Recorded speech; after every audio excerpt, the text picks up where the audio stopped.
मेरा नाम रूही है और लोग कहते हैं कि मेरी परछाई मुझसे पहले चलती है।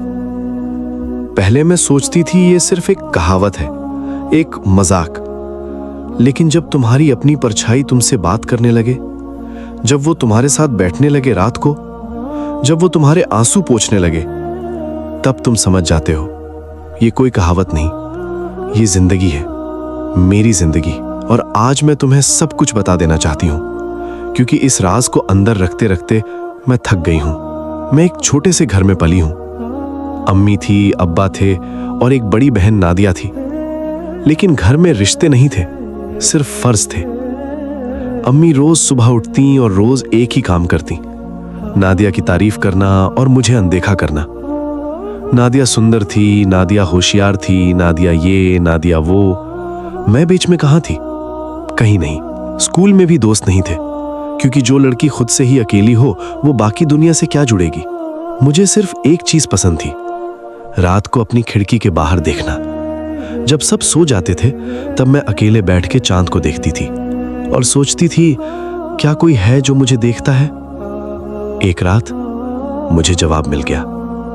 वो रात मेरी जिंदगी का सबसे खास और सबसे डरा देने वाला दिन थी। वो रात बारिश की रात थी। बिजली कूद रही थी आसमान में। मैं अपने कमरे में अकेली बैठी थी।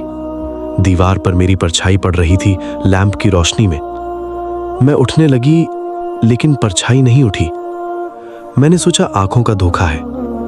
मैंने दोबारा देखा, परछाई वहीं बैठी थी, बिना हिलाए, बिना मुझे फॉलो किए। मेरा दिल एक पल के लिए रुक गया। फिर उस परछाई ने हाथ उठाया, अपनी तरफ से, अपनी मर्जी से, मुझे रोने से रोकने के लिए, जैसे कह रही हो मैं यहां हूं। मैं चीखना चाहती थी, लेकिन आवाज नहीं निकली।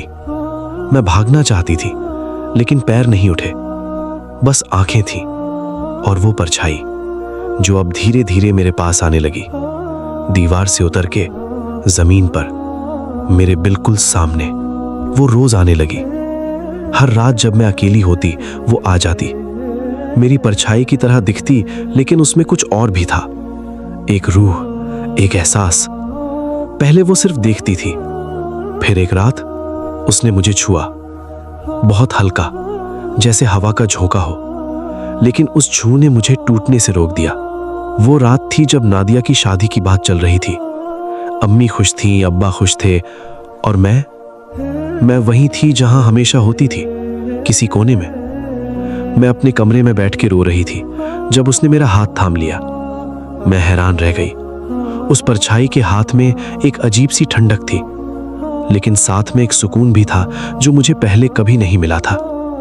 मैंने पहली बार उससे बात की, कांपती हुई आवाज में, तुम कौन हो?